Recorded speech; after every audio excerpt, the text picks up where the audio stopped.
Eu estava aqui falando e vendo pelo monitor aqui você falando também. Eu fiquei imaginando, será que o Cris está falando com alguém? Deve estar falando com alguém do lado ali e tal. E eu aqui falando pelos cotovelos, rapaz. Ah, pensou que coisa? Nem sei mais onde foi, o que é que eu falei. Mas...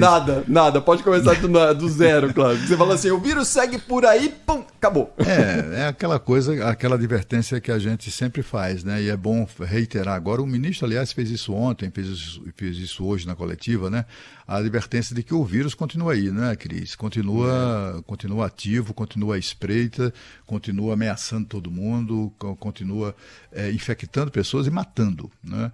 É evidente que a gente já não está naquela fase tenebrosa que vivemos, com mais de 3 mil mortos em um único dia, né? Como, meu Deus, nem gosto nem de lembrar, mas é preciso lembrar para que erros não sejam repetidos, né? Mas, enfim, o fato é que hoje o número de casos e de óbitos é muito baixo, mas ainda continuam pessoas morrendo em razão da Covid-19. Daí a necessidade de se manter esperto. Não dá mole para esse vírus, né? Basicamente é esse o sentido da decisão do governo. O Brasil mandou muito bem em termos de vacinação. Foram 476 milhões de doses distribuídas em todos os estados e municípios. Hoje nós temos quase 80% da população com o ciclo vacinal completo, com 2 doses de vacina pelo menos. Isso significa 10, 12 pontos percentuais a mais do que os Estados Unidos, que é o país mais rico, que são o país mais rico e também o maior produtor de vacinas, né? 3 grandes vacinas produzidas nos Estados Unidos, a Janssen, a Pfizer e a Moderna, e apesar disso os Estados Unidos não conseguiram superar o Brasil em termos de vacinação da sua população. O Brasil mandou tão bem, mas tão bem, que a América Latina, em razão do Brasil, se transformou no continente que mais vacinou pessoas contra a Covid em todo o mundo. Nenhum continente vacinou mais os seus moradores, seus habitantes, do que a América do Sul. Tudo isso em razão do Brasil.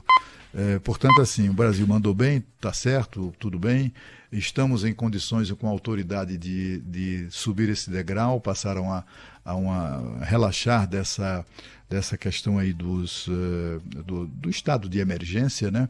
É preciso lembrar que entre os fatores positivos está a previsibilidade. Tem muita gente, né, Cris, que deseja trabalhar em setores que demandam público, demandam gente, fregueses, muitos fregueses. Eu me refiro ao comércio, serviços, etc. E também há investidores querendo entrar nesse assunto, nessa área. A economia volta a bombar. Então, assim, a declaração do fim do estado de emergência dá uma certa previsibilidade a muita gente, dá garantia a muita gente de que, toca a tua vida, que não há perigos maiores, né?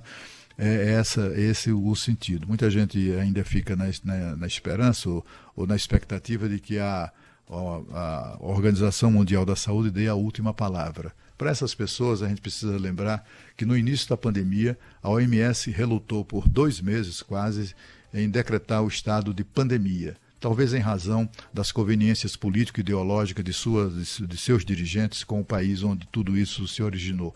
Mas o fato é que a OMS ficou ali meio que em cima do muro, se recusando a reconhecer o estado de